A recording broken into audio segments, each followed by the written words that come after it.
Hi everyone, it's Niall here from NL Wellness, and in this short video I'm going to show you the kettlebell clean.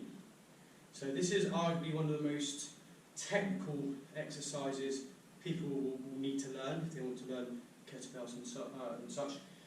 And it is easier to do the kettlebell clean than a barbell clean for mobility and for coordination, but you still have to focus quite a lot on this one.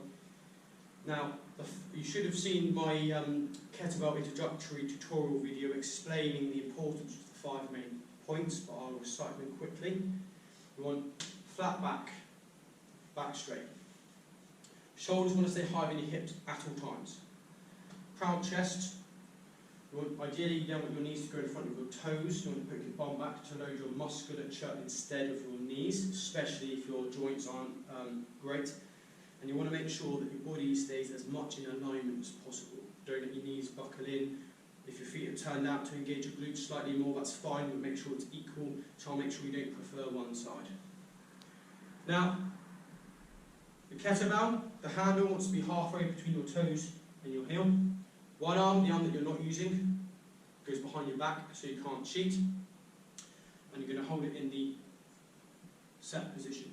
Now, I've coached many people with this exercise, and everyone to start with, what they do is they end up trying to bicep curl it.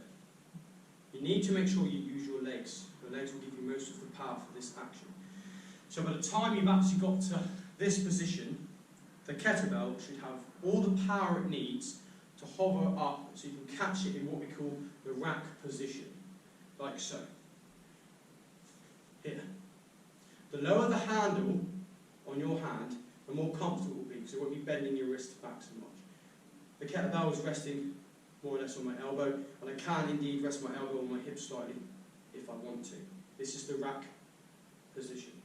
Now from here, I push forward slightly, but I don't do it too slow. I don't really slowly, because that can upset your bicep tendon, okay? But nor do I want to, when it comes down, get jerked, all right? So from here, you drive up with your legs, pull as hard as you can. By the time you've stood up straight or equivalent, the kettlebell should have as much momentum, power as it needs to catch it in that rack position. So you're going to go up in 1 step, and you're going to go down in 2 steps, like so. Drive up. Straight arm first. Keep your back straight until your arm is straight holding onto the kettlebell. From there, you do part 2 for the way down, which is essentially the negative or eccentric phase of deadlift. So up in 1, down in 2. Common fault is for people to bend their wrist or to bend the arm like this. They think it's easier. Trouble is, the ground reaction force doesn't work as well. So for every action, there's an equal and opposite reaction. And as you drive down, if your arm is bent here, loads of the power of your legs driving into the floor is completely lost in just taking up the slack. You want this to be nice and straight. You want it almost to be like lifting the kettlebell off the floor, not quite, but visualize it when you actually start driving. So all the power is actually driven through the floor, thus helping you lift the kettlebell.